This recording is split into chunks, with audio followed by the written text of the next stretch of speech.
clammy grime. It's all very well to suppose that the universe of the future will produce futuristic humans. Possibly the society of tomorrow will communicate via telepathy. Transportation will speed with light, and knowledge will be computerized, so all can tap in instantly. Today, in our tale of fantasy, the fact is that although man has overcome hunger, poverty, disease, and early death, what remains still is greed, jealousy, and even murder. What do you think of it, Sam? Terrific, Joe. You told me you had an idea for a new weapon, but this is unbelievable. 10 feet high, 25 feet across, looks like a giant horseshoe crab. 50 tons. Pure titanium sheathing, moves in any direction, searches, captures, destroys. You think our military will buy it? They better, before somebody else does.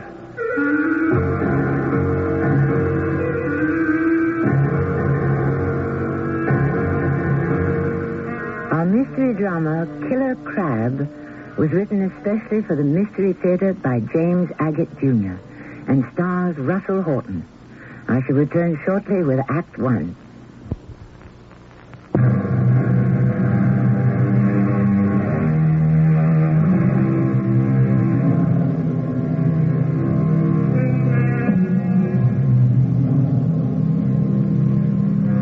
Are you ready to land on planet Vivian in the year 2500? Adjust your picture sensors. They work like the old-fashioned imagination we humans have enjoyed for centuries. Seeing something without being there. Switch on your magnetic safety shields. Adjust your black contact lenses and lean back into your padded body brace. Comfortable? We are in a trans train swooping down on planet Vivian at 1,000 meters per Chiron. That's their word for 1 second.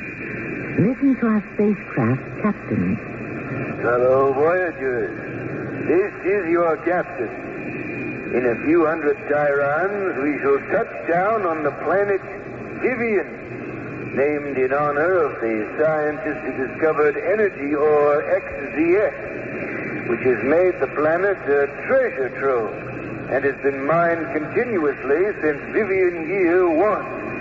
You will notice the tall blue flame directly below our trans train. That flame is in honor of the year Vivian 50, which we are celebrating, by Earth reckoning AD 2500. A word of warning to those passengers who boarded us on planet Osiris. Those red flashes you're getting right now on your picture sensors. You are visualizing our mining operations, always conducted during the planet's dark period. Earth people call it night. Similarly, they say day when we say our light period. The extreme heat of the light period makes mining impossible, so get used to the red sparks. They'll always be with you. A happy welcome to planet Vivian.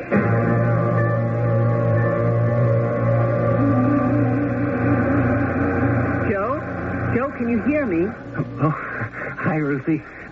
Did you hear the big trans train land just now? Excuse me, I just want to finish this hole I'm drilling.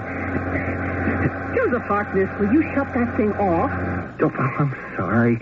These plates have to be accurately placed within 1/100th of a centimeter. Every night? Every single night? Mm-hmm. And my days off. Oh, Ruth, when I get this all together, it'll make us a fortune. That must have been the flagship that came down. If anybody asked me, I'd say this planet holds about as many people as it can. But they keep on coming. Well, doesn't that bother you? Well, no. Why should it? All those young people. I bet there isn't one more than 100 years old. Well, they come because there's big money in mining. Mining for XZX. That's the real heavy stuff. Gets you big bank credits. Then why is it we never have enough credits? Maybe we live too well. Look at me. running a power shovel at one of the mines just like one of my ancestors did back in 1990. But with what a difference. My power shovel orbits the surface, is activated by transponder pulses. Joseph, I don't care about all those things. I do that every day at research and development. Ruth, where are you going? For a walk. But why? This is my day off. What else is there for me to do? Our bank credits have dropped from 10 figures to 3. I'm making more than you are. You're taking time off to fool around with this monstrous toy. You don't act as if we're two people anymore. And the mess you leave everywhere. I'm sick of picking up after you. Sometimes I feel like canceling out on our contract. Canceling our marriage contract? It's not called that and hasn't been for centuries. No, I'm serious. I just may leave you. Well, you're not even going to wait till it comes up for renewal? What for? To see you disgraced? Oh, I'd never live it down. Well, why should I be disgraced? You know the laws of planet Vivian. Any Vivianian who falls below his work quota is placed on the next trans train for Earth. My boss, Povar, he understands. He's not going to turn me in. He knows I'm working on something special. Oh, well, they'd better not ask for my opinion. You'd let that happen to me? It takes 50 light years to get to Earth. Who cares, Joe? I'm going to cancel. You're slowing up. That's why our bank credits are down. Ruthie, we're not that badly off. You want to see for yourself? I'll show you. Now, look at that screen. Aren't you ashamed? They have no right screening our bank balance. In this society, everybody knows everybody else's business. You'll see. When the government lays out 1 million bank credits for what I've created, you are going to sing a different tune. Oh, this 10-foot-high metal mountain of garbage. Well, to you, maybe, because you're not interested enough to find out. You just leave me alone, Ruthie. I am seeing this through. Ruth? Well, I'll be. Walked right out on me. But... Yes, who is it? It's me, Sam. Don't you recognize my face, Joe? The phone screen's gone on the blink again. What's the matter, old buddy? You don't sound like my old partner on the power shovel. Oh, I had an argument with Ruth, that's all. Hey, listen, I got something to show you, Sam. Come on over. I'm on my way, old buddy. Well, Sam, what do you think of it? Terrific, Joe. You told me you had an idea for new weaponry. I thought it was a ray gun, something like that. But this... Well, it's gigantic. How did you know how to build it? Well, first, I made this miniature. It's like a toy. This little metal horseshoe crab? It has everything the 10-foot-high model has, but size. And I took this out into the hills and let it loose. Sam, it obeys my voice command. I said, bring me a snake. It brought me a cobra, dead. I said, go get me a vulture. It shot right up in the air, this little baby, and brought one down and 2 Tyrons flat. And from the little model, you built this monster. It must weigh 10 tons. 50 tons. Pure titanium sheathing. Completely Zeta-powered. It can hunt, it can track, it can kill, not only on the surface of this planet, but on any other planet. It's terrific. You think the government will buy it? Well, wouldn't they be stupid if they didn't? Sure looks like a big crab. Yeah, that's what I'm calling it. Joe's Killer Crab. I'd like to see it in action. Well, that's the next thing I have to arrange. I thought I'd talk to Povar. He's got connections. I want a military test. Well, are you ready for it? Any day now. Are you sure? I mean, the All-Power Council doesn't accept failures. Well, I know that. Our planet Vivian is dedicated to success. If you fail, you're out. Well, that's what worries me. Where am I going to find another partner on the power shovel like you? Listen, maybe I can promote something. My Uncle Obadiah is in the weaponry procurement office. Oh, yeah? Now, as soon as you're ready, I'll talk to him, and he'll have a look at this, I promise you. It always helps to know someone on the inside. You're Joseph Harkness. I'm happy to see you. And you're Sam's Uncle Obadiah. Yes. I'm glad to be here. Hey, they've really given you a great office. Well, I don't know if Sam told you, but I'm not very high on the command mainframe. Still, who knows? If you've got something good, could help the both of us. I'm glad you could take the time, Obadiah. Now, I've read your report on this KC machine, and if it can perform as you indicate, I think you do have something. Well, I figured there is a need. I agree with you. Our defense fleet is pitiful. But if my KCs could be mass-produced and you sent one out against each blip on the warning screens, well, the enemy wouldn't know what hit them. Let me ask you, Joe. How did a man who operates one of our Zeta-powered mining shovels come up with this weapon? Well, it's simple. The principle of my war machine is dredge, leverage, fulcrum, and centroidal force. Mechanical elements in use every single day right on this planet. One only has to think these elements through and let them interact, combine them. Properly combined, that's the answer. I see you've done your research. Now, when can we see a working model, a prototype? I've got one. 10 feet high, 25 in diameter. I got it in my hangar. But I want to run some tests. Now, as soon as I do, I'll present it. Please do. Now, by the by, there's an ancient Celtic tribe. On Earth, they were known as Irish. Uh-huh. Is it an Irish name that you've used for your search and destroy machine? Casey? Oh, no. It's not KCCASEY. It's the letters K and C. Ah, what do they stand for? Killer crab. KC. Uh-huh. Yeah, the original model resembled a horseshoe crab. I see, yes. Moves in all directions, like a crab. We'd have to. You get it to do that, and the government will reward you for life. That's what I'm hoping for. Some pretty big bank credit, huh? More than you could spend in 3 lifetimes, Joseph.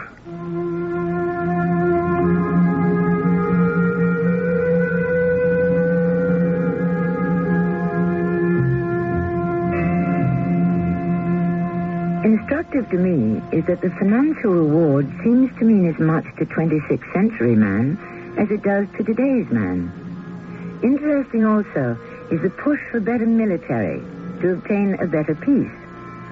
I myself would have hoped that people like Joe and Ruth would be devoting energies to a happier mankind. Let's see whether this is in the cards when I return shortly with Act 2.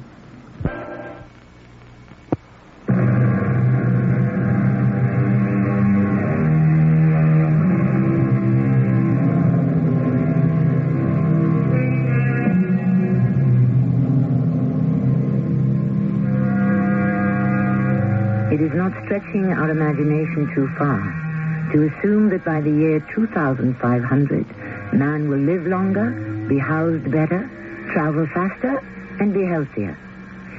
Nevertheless, on this planet Vivian, there is still greed, vanity, and selfishness. Whether those are problems the Department of Research and Development is looking into, I don't know. What I do know is there's a new R&D boss who has just walked in the door. Are you Ruth? Yes, I am. I've heard a lot of fine things about you. You received the Vivian Prize for Cybernetic Improvement this year, didn't you? You're not the new R&D director. My name is Theodore T. I've just arrived from Osiris. You are the new director. We were told you were coming. They expect great things from your alpha cells. Increased perception is my field. Pleasure to meet you. Oh. How old are you, Theodore? 70. You don't look it. I'll accept that as a compliment. I also specialize in human longevity, so I'm my own guinea pig. When I saw you walk through the arch, I thought, who is this boy who's come to run research and development? I knew it had to be you. You'll get over my age, Ruth. People do. Actually, my Earth age would be closer to 400 years. But my cells are those of someone between 50 and 70 years old. So I've got a long life ahead of me.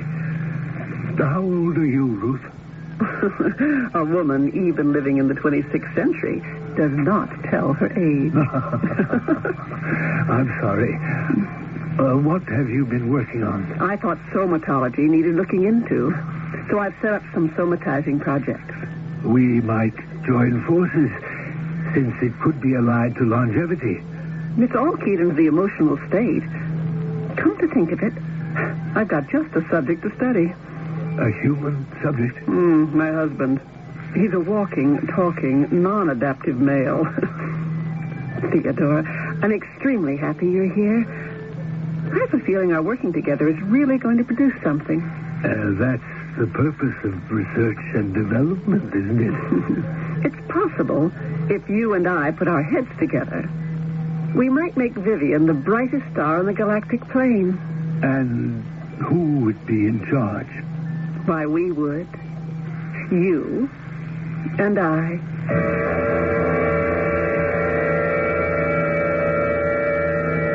Ruthie, I don't see why we have to come here. I mean, to the Bureau of Vital Statistics. All other information is piped right to us on our home screen. Probably because they don't want vital information of people's private lives on everybody's screen. Like divorce. We call it contract annulment. Yeah. Well, what are we waiting for? Where's the voice printer? You're sitting in front of it. It's all ready to be activated. You first. What do you want me to say into it? First of all, that you are of sound mind and body. I, Joe Harkness, am of sound mind and body. What is this, a will I'm making? The same form is used to make or break all contracts. Oh, I'm sorry about that. This is a big step, Lucy. Are you sure you want this? I'm sure. When we're finished here, our cohabiting agreement is wiped from the master tape of vital statistics. It's as if we never met. Go ahead, Joe. Wait a minute. Now, I want back that 50% ownership of the killer crab I gave you. It's mine. You gave it to me for backing you. Buying all that material? Well, I gave you half because I thought our contract would continue, that you'd renew it. You're walking away with half my invention. No, the divorce is off. Oh, you're kidding yourself if you think you've got 1 million bank credits there. I've had a real close look at your contraption. It'll never work.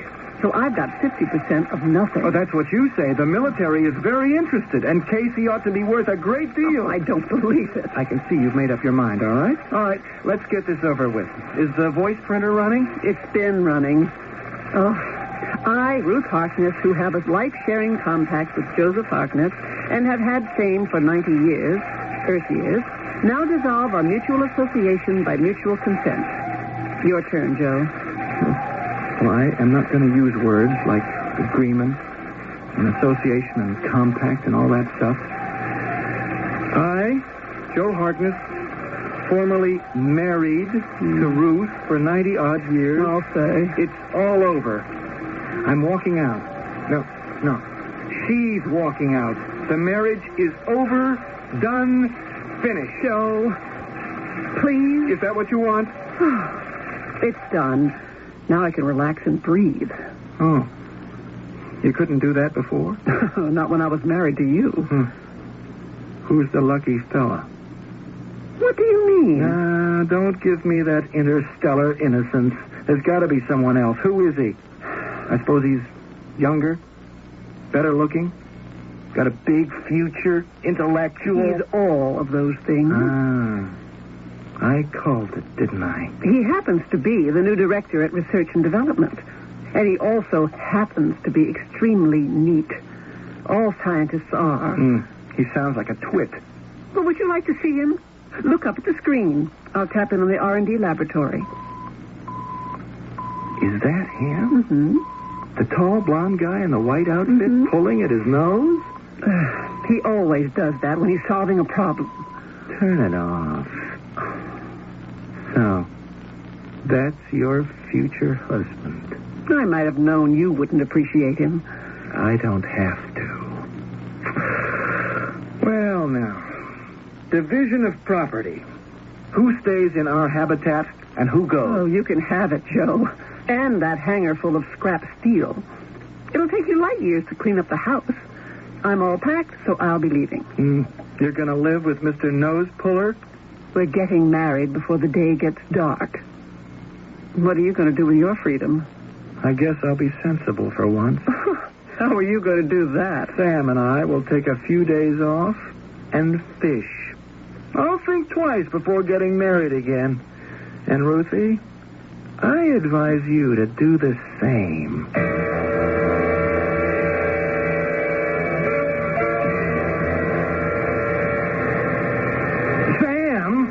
Watch how you're driving this Astro car. How's it feel to be a bachelor, Joe? No different. Hardly a day goes by, but Ruthie isn't on the screen asking me what I forgot, what I remembered. Did I water the fruit-bearing grasses? I say to her, why didn't you take them with you? The fruit's sour anyway. Good for you, she says. Oh, Sam, she is such a pain. But I still love her. Hey! Watch where you're driving. I want to get to the Q mine all in one piece. Sorry, I didn't see the crater. So Ruth got mated by compact to that Theodore guy, did she? Mated by compact. Don't give me that Planet Vivian lingo. She got married. That's what she did. I hope she's happy. No, I don't. Turn off here. Yes, and head for the first digger, the big red one. We've used it before. You know, I saw a picture of one of those early manned space flights back in 1969. The Eagle. Oh, yeah. The Eagle has landed on the Earth's moon. You know what? That Eagle with its tubular legs and that one little ladder and the scoops to dig up ore samples. Look at our big red power shovel. It's the same thing, only bigger. I say to myself, in 6 centuries, they haven't come up with a better design. Sam, stop the Astromobile. We can walk it from here. Maybe 10 times bigger, but it looks just the same. I hope the mechanics have done a decent job of servicing.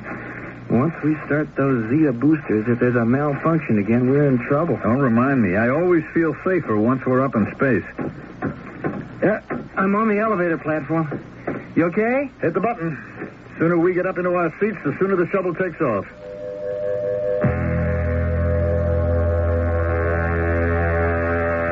I'll take forward position this time, Joe. You take backup. I can't say service did a great job cleaning up. You all set? Let's take off. Where to this time? Povar told us to spend the entire dark period at the Q mine. We dig from the forward suspension position, maintaining free float over the area, transferring the ore from the mine surface to the drag train behind us. Like we always do. Yes, Sam. Like we always do. Okay, ready? Power on. Power on. Thrust at 70 degrees. 70 degrees, fine. Take off for orbit at 2,000 meters over planet surface. Take off for orbit. What up, Vivian's name is Sam. Explosion in the oxygen containers. They're losing power. No power. Joe, this is it. We'll drift off into space like milkweed. Do something, Joe. We'll be wandering around in space, frozen corpses, in orbit forever. Touch off every retro rocket on the panel. I'll make sure we haven't sprung a leak somewhere. Sam, move!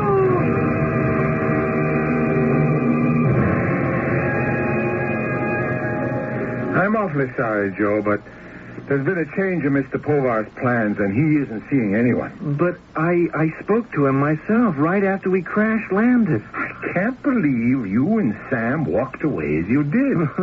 You have no idea what it's like. Your main power is gone, and all you've got is your retro rockets. Panic's, Phil. I'll tell Mr. Povar that you were here. Well, if he won't see me, I'm paying a visit to Mercurio. And I don't think Povar would like me going over his head. You wouldn't do that? Well, what have I got to lose? I'm quitting anyway. I can make a lot of trouble. There's no excuse for poor maintenance. Send in Joe Harkness. You see? What did I tell you? Joe, sorry about the delay, but I didn't want to see anyone before I checked into every aspect of that near accident. You all right? No worse than falling out of bed after a bad nightmare. And Sam? No cuts or bruises. As you know, we can't afford another accident. If what happened to you and Sam is the result of poor maintenance, they'd close down the whole XZX mining operation and send humans from Earth up here to run things. I know that. But, sir, we can't pretend it didn't happen. I want to know why and how. Our lives were on the line. I can tell you this. There isn't a single power digger that isn't checked and rechecked after each use. I've talked to the men responsible for Big Red, the one you were of. And what did they report? Everything's checked out, everything. Clean as a whistle. So what you're telling me is it wasn't poor maintenance? No, it wasn't. Any ideas about what could have caused the explosion, the power failure? I can do more than guess. Everything on this planet is powered by zeta beams. The reason you lost control was the presence of another ray that neutralized the zeta particles. What was it? Back in the 20th century, they discovered that light could be amplified by stimulated radiation. It had enormous industrial application. Everybody used this high-intensity beam. You're talking about lasers. I am. What nobody knew was that every laser beam sets up a reverse field, powerful, with no half-life to speak of. And this radiant energy was let loose into the galactic atmosphere. That's what hit us? No, not those rays. They're too diffuse. I spoke to Mercurio to report what happened. He said in research and development they have found a way to concentrate this laser residue and store it. Someone at R&D used that ray when we were in the shovel? The new director of R&D shot 2 billion aquivolts into the atmosphere during the dark times. Oh, that's what did it. Povar, I'm glad we talked. Well, of course, it was inadvertent. Who had any idea you'd be up there? That's what I aim to find out. I promise you this, it's never going to happen again.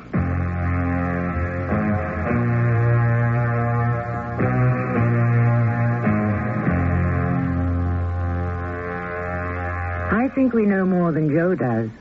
2 men and 1 woman. When it comes to a domestic triangle, nothing seems to have changed much with the advancing centuries. Unquestionably, life on the planet Vivian is quite different from life here on planet Earth. But isn't it strange how much of it is the same? I shall return shortly with Act 3.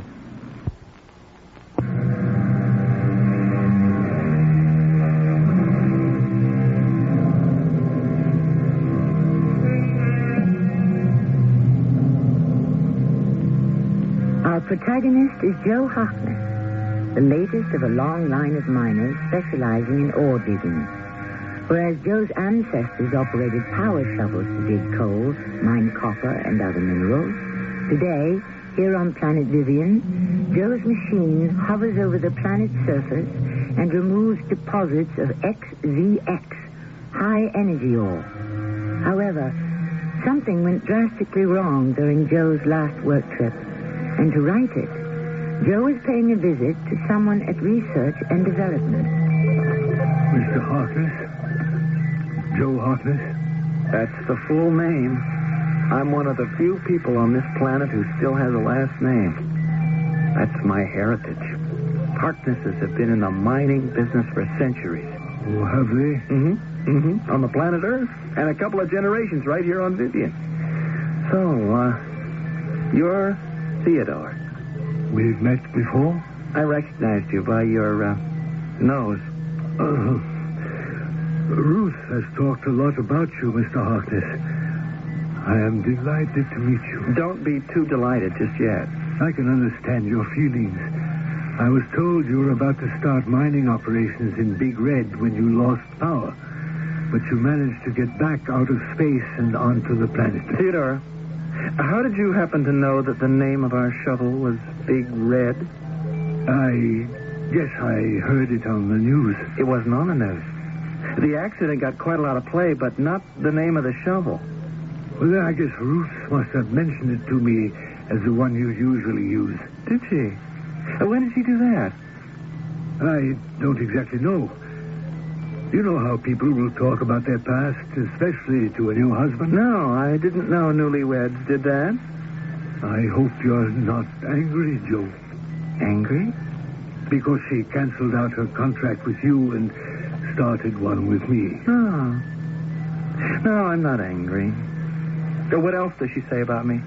She is full of praise about your work, especially that weapon you designed and built, KC. She says you'll make a fortune in bank credits with it. Oh, she said that? Never said it to me. She even sold the department on building one. A different design, of course. We're doing it together. Yeah, I heard about it. You've got a surplus power defense vehicle and you're souping it up. You're wasting your time, Theodore. I will be the judge of that. Whose idea was it, Theodore, to bombard Sam and me up in Big Red with 2 billion aquavolts? Well, that you were in the target area was a mistake. Oh, it sure was. You personally conducted the experiment? No, I didn't. We had an interdepartmental meeting of all chiefs, and it ran late. So I placed the experiment in your ex-wife's very capable hands. I felt her capabilities trying to maneuver to safety when the power died on us. We don't know what made you lose power. You don't? I do. And I'll tell you what else I know. Suddenly your new wife believes there's a fortune in my killer crab. She knows the military is interested, and if I'm out of her way, her 50% becomes 100%. So you tell Ruth, I'm on to her shenanigans. If you guys want to play at murder, I'm happy to take you on.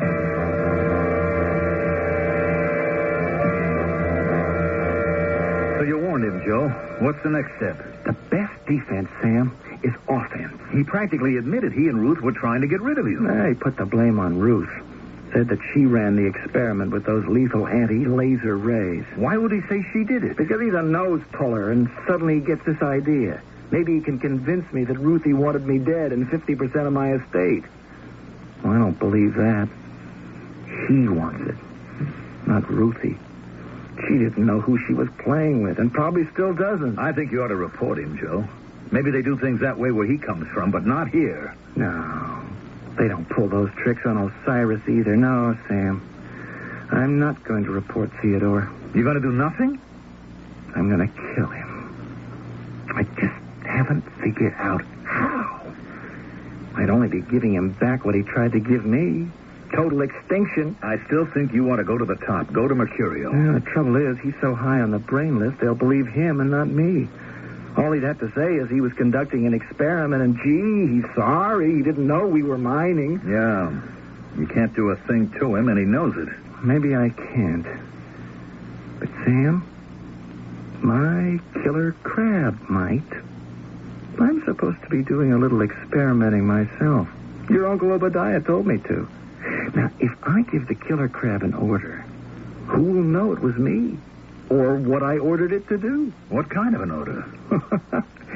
I give you 3 guesses.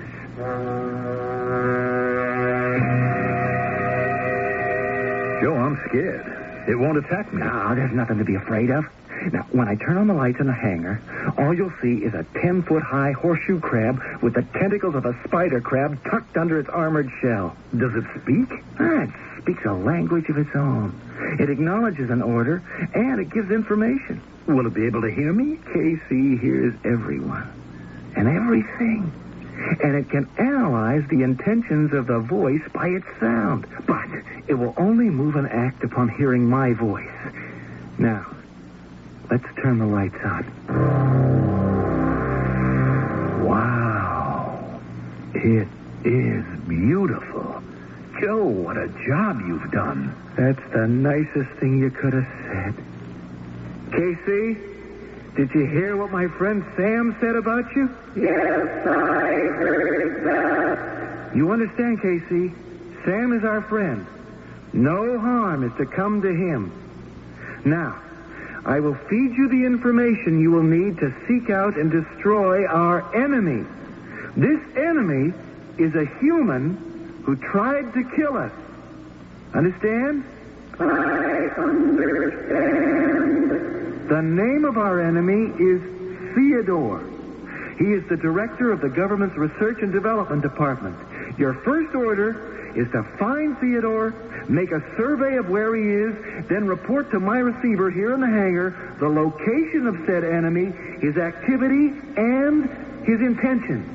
What does he look like? Did he say something, Joe? What did he say? He asked, what does he look like? I hold this likeness in front of your scanner. Notice, blonde hair, blue eyes, 2 meters in height, blonde growth of hair above mouth. Got that?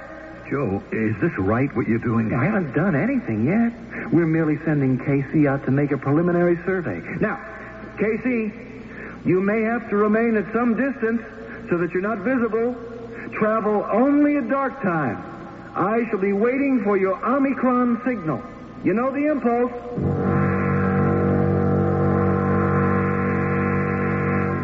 How long does it take to get a message back from KC? Oh, not long. But to seek out and locate, that takes time. You see, Casey has to find an altitude from which it can survey the R&D building.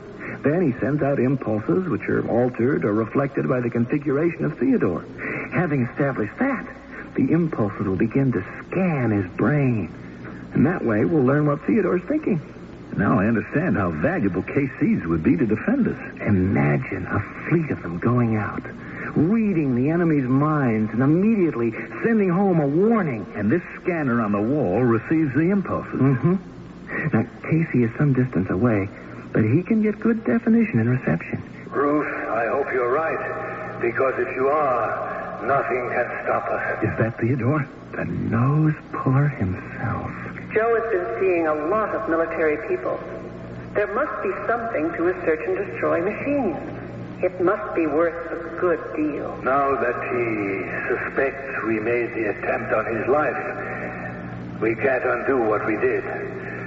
So I've tuned up that planet defense vehicle from ordnance and augmented its power. Ruth, you go back to the basement of R&D, where I've set up a control for our vehicle. I'll walk over to the site where she's hidden and wait for your instructions. Take care, Theodore. I wish we'd had time to make it completely remote controlled. You know I'm doing this only for you. I know that. We can't turn back now. Casey is swinging the viewing lens following Theodore. Watch the screen, Sam. Is that the planet defense vehicle they've been talking about? Yeah, they're going to use it. There he goes, climbing up the side. Now he's got the hatch open. Hello, Theo? Ruth here. I'm in the R&D basement. You're coming through, Ruth. Wish we had visual contact, but I can hear you fine. All set here. Are you in position at the control box? All the readings are okay. She's primed for takeoff. I'm moving my telescopic scanner now. Theo, I think I've located Joe's KC. It's on the other side of Star Hill, behind a heavy rock outcropping. Think you can guide me to it? I know I can. Good. Give me full power.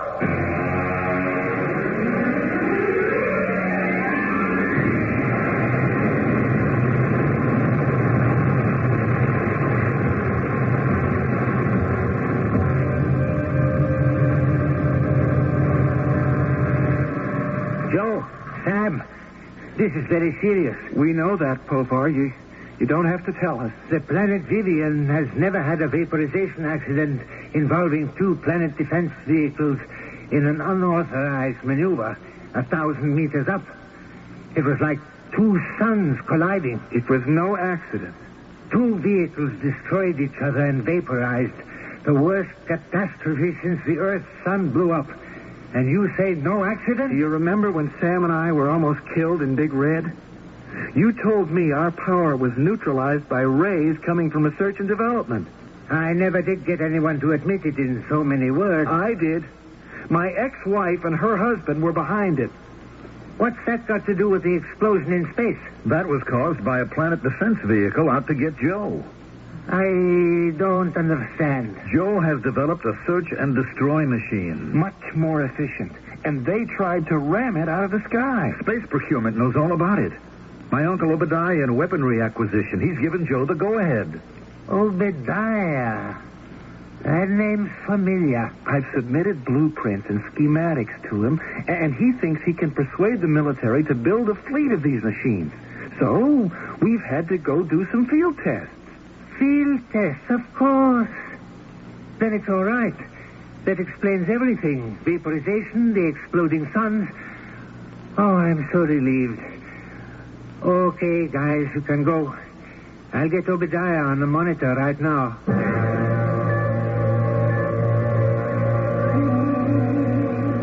You gonna build another KC?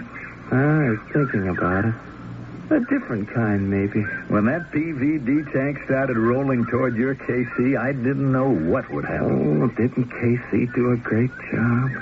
The way it reached out and stalled the PVD right in its tracks, put its tentacles right around it. Hugged it to death. And the poor guy who was inside.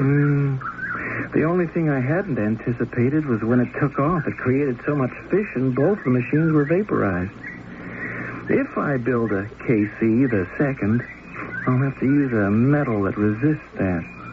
I don't know if I can. Joe, anyone who can protect himself against Ruth can do almost anything. Are you saying that just because you see her walking this way? Joseph, I am so proud of you. Hello, Sam. Hello, Ruth. How's everything at R&D? Oh, I got fired. Oh, that's too bad. Joe, I don't know how to say this, but my husband Theodore was... I'm a widow now. Oh, that's terrible. What's that look? Would you mind, Sam, to let Joe and me walk together, alone? Sam doesn't have to mind, because you and I aren't going anywhere, Ruth. Oh, and by the way, that 50% of the killer crab that you own, it's not worth anything. But aren't you going to build another one? It worked magnificently. I'll help. No, I'm not building another killer anything. I saw it at work like we all did. And Ruth, I don't want any part of that. The next one I build won't contain a single destructive element. Instead of search and destroy, I'll make it a search and improve weapon. A machine that'll look for trouble spots, change the course of a river, improve the climate. Well, I'm just guessing. There's lots to be done. Help make Vivian a model planet for the whole galaxy to admire.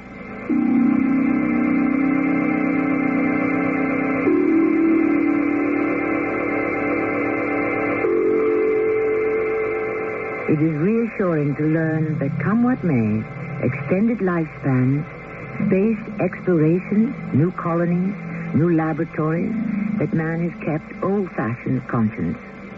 It could happen tomorrow. Wouldn't it be great if it happened today? I shall return shortly.